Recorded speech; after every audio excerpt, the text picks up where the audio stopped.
Hi friends, welcome to our class. ഇന്ന് നമ്മൾ കഴിഞ്ഞ ദിവസം എടുത്തതിന്റെ സെക്കൻഡ് പാർട്ടാണ് ഇന്ന് നമ്മൾ എടുക്കുന്നത്. ചാപ്റ്റർ ഏതായിരുന്നു? Periodic table and electronic configuration. ആയിട്ട് നമ്മൾ ആദ്യം സബ്ഷെല്ലൊക്കെ പഠിച്ചു, ഷെല്ല് പഠിച്ചു, സബ്ഷെല്ല് കൊടുത്തു, ഒരു സബ്ഷെല്ലിൽ എത്ര എലമെന്റ് കൊള്ളും അതൊക്കെ നമ്മൾ പഠിച്ചിരുന്നല്ലേ. അപ്പോൾ ഇന്ന് നമ്മൾ പഠിക്കുന്നത് the number of electrons in subshells. നമ്മൾ ആദ്യം K സബ്ഷെല്ലിൽ എത്ര കൊള്ളും, L എത്ര കൊള്ളും, M ൽ എത്ര കൊള്ളും എങ്ങനെയാണെന്നൊക്കെ നമ്മൾ പഠിച്ചു. ഇനി നമ്മൾ പഠിക്കുന്നത് number of electrons in subshells. Okay. Have you found out from the table which all subshells are present in each shell? You know the maximum number of electrons that can be accommodated in each shell. Then how many electrons can be accommodated in subshells? നമുക്ക് നോക്കാം. നമുക്കൊരു table തന്നിട്ടുണ്ട്. Table 1.4 നമുക്കിവിടെ ടെക്സ്റ്റിൽ തന്നിട്ടുണ്ട്. അത് നമുക്കൊന്ന് നോക്കാം.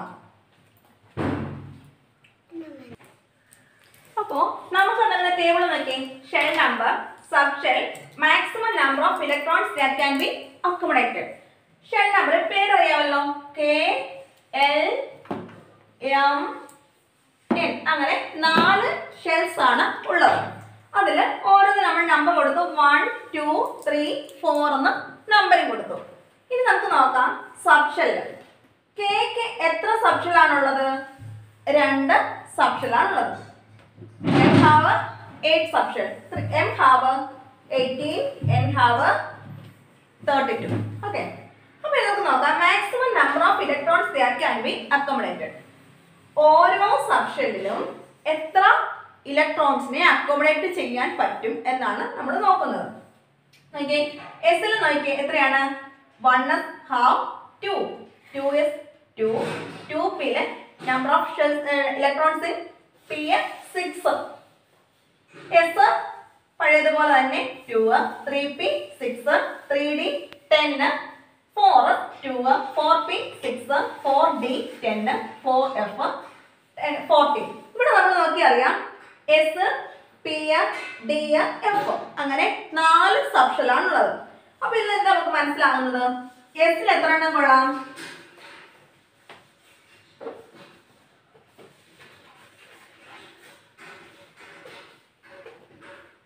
എസിൽ 2, പിന്നെ അടുത്തത് ആരാണ്? എസ് കഴിഞ്ഞാൽ പിന്നെ പി ആണല്ലേ. പിയിൽ എത്ര കൊള്ളും? 6, പിന്നെ ആരാണുള്ളത്? ഡി, ഡിയില് 10, പിന്നുള്ളത് എഫ്, എഫിൽ എത്രയുണ്ട്? 14. ഇങ്ങനെ നിങ്ങൾ സിമ്പിൾ ആയിട്ട് ഇത് മാത്രം പഠിച്ചാൽ മതി. എസിൽ 2, പിയിൽ 6, ഡിയിൽ 10, എഫിൽ 14. പിന്നെ ഓരോ ഷെല്ലിലും നമ്മൾ അക്കോമഡേറ്റ് ചെയ്യുന്ന അനുസരിച്ച് നമ്പർ ഇത്ര കൊള്ളത്തുള്ളൂ ഓരോന്നിലും. മനസ്സിലായല്ലോ? നമ്മുടെ ടെക്സ്റ്റ് ബുക്ക് നമ്മളോട് ചോദിച്ചിട്ടുണ്ട് what is the maximum number of electrons that can be accommodated in the എസിൽ. എസിൽ എത്രയാണ്? Maximum number is 2. Among the 8 electrons in second shell, 2 will be in the S subshell. What may be the maximum number of electrons to be filled in the P subshell? P subshell എത്രയാണ്? 6. You have seen the maximum number of electrons that can be accommodated in the S and P subshells. Fill in the columns regarding the third shell and find out the maximum number of electrons that can be accommodated in D subshell. Likewise, find out the filling of table how the 32 electrons in fourth shell are distributed S, P, D, F. നമ്മൾ പറഞ്ഞായിരുന്നു നമ്മുടെ main ഷെല്ലിലെ total എത്രയാണ്? 32 മാത്രമേ accommodate ചെയ്യാൻ പറ്റത്തുള്ളൂ. അതേപോലെ തന്നെ സബ്ഷെല്ലിന് വേണ്ടി നോക്കുവാണെങ്കിൽ നമുക്ക് എത്രയാണ്? 8 + 6 + 8, 8 + 10 18, 18 + 14 32 കിട്ടും.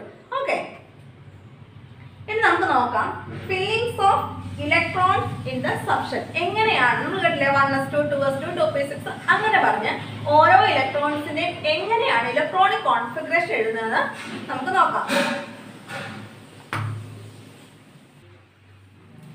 അപ്പോൾ നമ്മുടെ ഇലക്ട്രോൺസിനെ ഓരോ ഷെല്ലിലും അക്കോമഡേറ്റ് ചെയ്യുന്നത് എങ്ങനെയാണെന്ന് അറിയുമോ? എങ്ങനെയാണ്?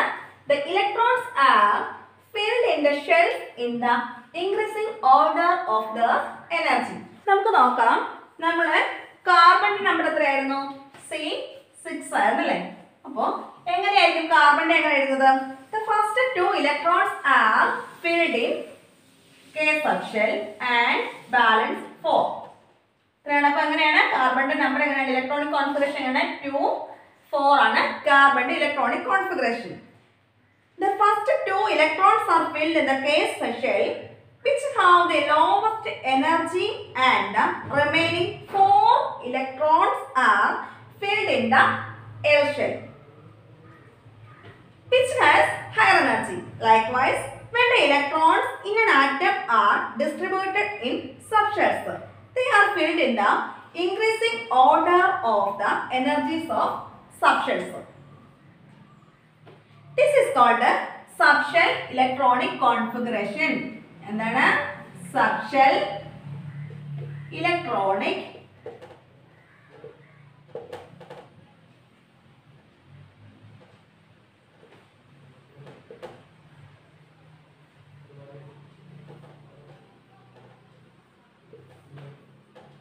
subshell electronic configuration. നമ്മൾ ഇതിന്റെ കേസിൽ ഇപ്പോൾ നമ്മൾ നോർമൽ ഷെല്ലിന്റെ എഴുതിയത് പോലെ തന്നെ നമുക്ക് സബ്ഷെല്ലിന്റെയും എഴുതാൻ പറ്റും. അപ്പോൾ നമുക്ക് നോക്കാം. Then what will be the subshell electronic configuration of carbon? അപ്പോൾ എങ്ങനെയാണ് നമുക്ക് subshell electronic configuration of carbon എങ്ങനെ നമുക്ക് എഴുതാൻ പറ്റും? The number of electrons in an atom is equal to its atomic number. എന്ന് നമുക്കറിയാലോ, ഓരോ എലമെന്റ്സിനും അതിന്റെ അറ്റോമിക് നമ്പർ ഉണ്ട്. അതെന്താണ്? The number of electrons ആണ് അറ്റോമിക് നമ്പർ എന്ന് പറയുന്നത്. നമുക്കറിയാമല്ലോ, number of electrons is equal to atomic number is. The atomic number of hydrogen എത്രയാണ്? H എത്രയാണ്? 1 ആണ് അല്ലേ? അപ്പോൾ അതിന്റെ അറ്റോമിc നമ്പർ എത്രയാണ്? 1. ഇതിന്റെ ഇലക്ട്രോണിക് കോൺഫിഗറേഷൻ നമുക്ക് എങ്ങനെ എഴുതാൻ പറ്റും? 1s1. ഓക്കെ, അപ്പോൾ ഒന്നുകൂടെ എഴുതാം. ഹൈഡ്രജൻ H1 അതിന്റെ ഇലക്ട്രോണിക് കോൺഫിഗറേഷൻ നമുക്ക് എങ്ങനെ എഴുതാം? 1s1 എന്ന് എഴുതാൻ പറ്റും. അപ്പോൾ how many electrons are present? In 1. Only 1 electrons are present in hydrogen. Okay, which shell? K shell. Okay, which is subshell? S1. Okay, മനസ്സിലായല്ലോ. ഹൈഡ്രജന്റേത് 1 ആണ് അറ്റോമിക് നമ്പർ. അതുകൊണ്ട് തന്നെ നമുക്ക് 1s1 എന്ന് എഴുതാം. അത് ഫസ്റ്റ് ഷെല്ലിൽ ഉൾപ്പെടുന്നു, K ആയ ഫസ്റ്റ് ഷെല്ലിൽ ഉൾപ്പെടുന്നു. അതുകൊണ്ട് തന്നെ Kയുടെ സബ്ഷെല്ലായ Sലാണ് ഉൾപ്പെടുന്നത്. The subshell electronic configuration of hydrogen can be represented as 1s1. അങ്ങനെ നോക്കുകയാണെങ്കിൽ നമുക്ക് ഹീലിയത്തിന്റെ എങ്ങനെ എഴുതാം? ഹീലിയത്തിന്റെ നമ്പർ എത്രയാണ്? He2 ആണല്ലേ? അപ്പോൾ നമുക്ക് എങ്ങനെ എഴുതാം? 1s2. ഓക്കെ,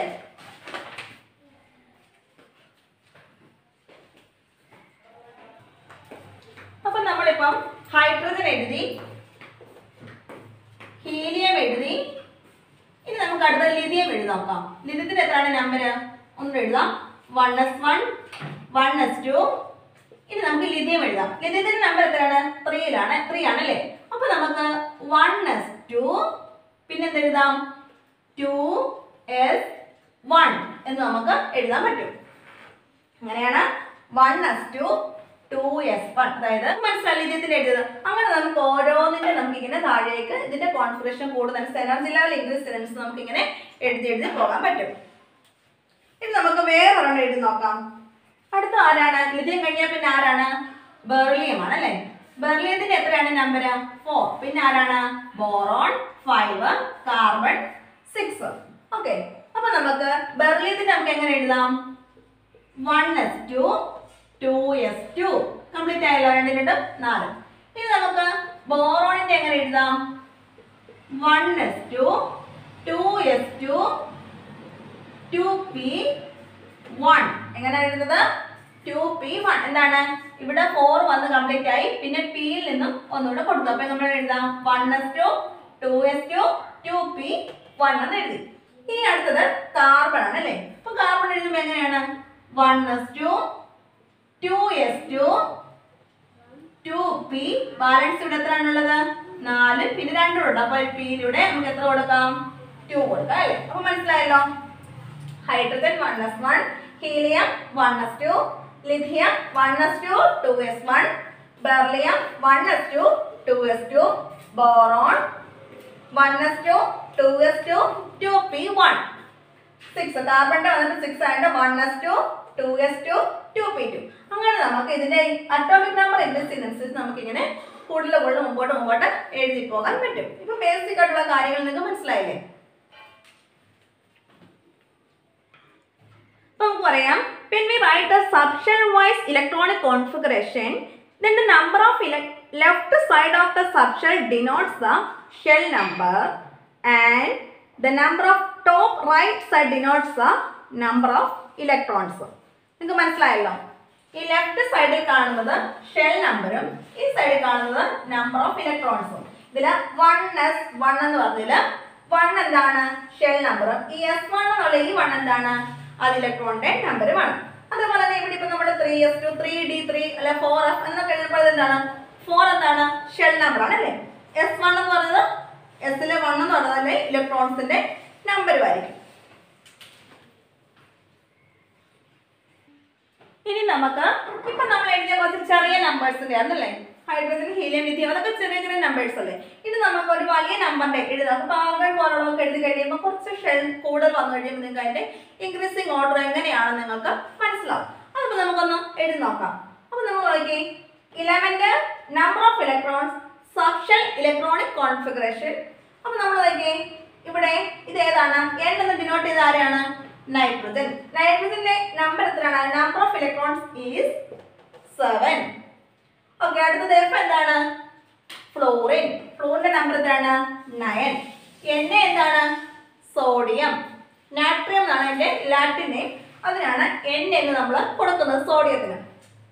അതിന്റെ നമ്പർ 11. അലൂമിനിയം എത്രയാണ്? 13.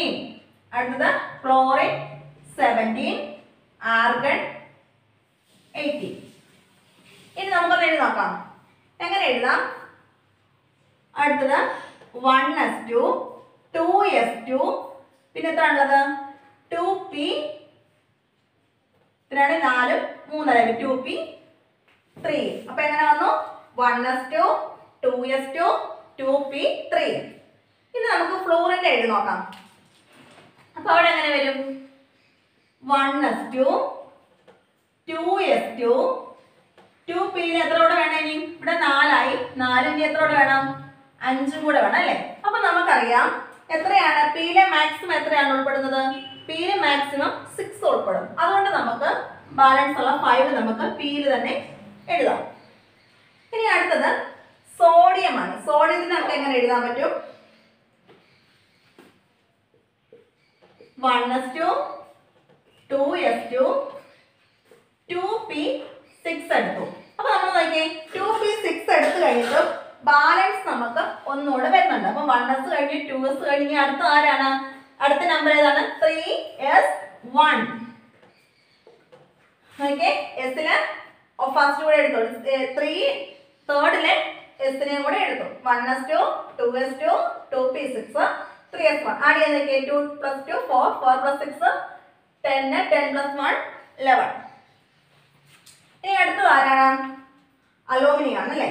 അലൂമിനിയത്തിന് നമ്മൾ എഴുതുമ്പോൾ എങ്ങനെ എഴുതാം? 1s2 2s2 2p6 3s. എസിൽ മാക്സിമം 2 ഉൾക്കൊള്ളാം അല്ലേ? അപ്പൊ നമുക്ക് എങ്ങനെ എഴുതാം? 3s2. എന്നാലും നമുക്ക് തികയുന്നില്ല. എത്രയാണ്? 4 + 10 12 ആയുള്ളൂ. അപ്പൊ നമുക്ക് എങ്ങനെ എഴുതാം? 3s കഴിഞ്ഞാൽ പിന്നെ എന്താണ്? 3p1 കൂടെ നമുക്ക് എടുക്കാം. അപ്പൊ നമുക്ക് എങ്ങനെ എഴുതാം? 1s2 2s2 2p6 3s2 3p1 നമുക്ക് എഴുതാൻ പറ്റും. അടുത്ത നമുക്ക് ഇനി ആരാണ്? ക്ലോറിൻ ആണ് അല്ലേ? ക്ലോറിന്റെ നമ്പർ എത്രയാണ്? 17. അപ്പൊ നമ്മൾ 17 വേണം അല്ലേ? അപ്പൊ നമുക്ക് എങ്ങനെ എഴുതാമെന്ന് എഴുതാം. ഇതേപോലെ തന്നെ അങ്ങ് എഴുതിപ്പോ 1s2 2s2 2p6 3s2 3p. ഇവിടെ എത്ര കൂടെ എളുപ്പപ്പെടുത്താനും? 17 അല്ലേ വേണ്ട? നാളെ നോക്കി 4 10 12.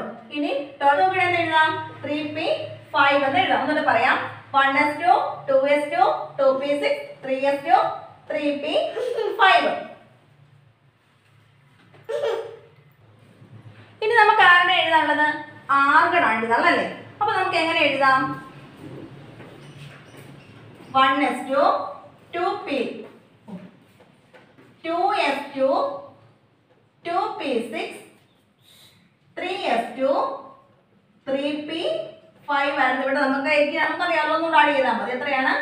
6. അപ്പൊ നമുക്കൊന്ന് എഴുതാം 1s2 2s2 2p6 3s2 3p6. അപ്പൊ നിങ്ങൾക്ക് മനസ്സിലായോ? ഓരോ എലമെന്റിന്റെയും നമ്പർ അനുസരിച്ച് നമുക്ക് ഇങ്ങോട്ടുള്ളത് നമ്മൾ ആദ്യം ഒരു ബോക്സ് വന്നിരുന്നല്ലോ. ഏതായിരുന്നു? ടേബിൾ 1.4 1.3 അതൊക്കെ അങ്ങ് പഠിച്ചു വെച്ചിട്ടുണ്ടെങ്കിൽ ഇൻക്രീസിങ് ഓർഡർ നമ്മൾ പഠിച്ചു വെച്ച് കഴിഞ്ഞാൽ പിന്നെ നമുക്ക് എഴുതാൻ പറ്റും. ഓരോന്നിൻ്റെ ഇങ്ങനെ നമുക്ക് പെട്ടെന്ന് നമുക്ക് മനസ്സിലാക്കാൻ പറ്റും. നെക്സ്റ്റ് നമ്മളോട് ചോദിച്ചേക്കുന്നത് let's take the case of potassium. പൊട്ടാസ്യത്തിന്റെ നമ്പർ എത്രയായിരുന്നു? Potassium K19. K വന്നത് കാലിയം എന്നാണ് അതിന്റെ ലാറ്റിൻ നെയിം. അതുകൊണ്ടാണ് നമ്മൾ K എന്ന് ഡിനോട്ട് ചെയ്യുന്നത്.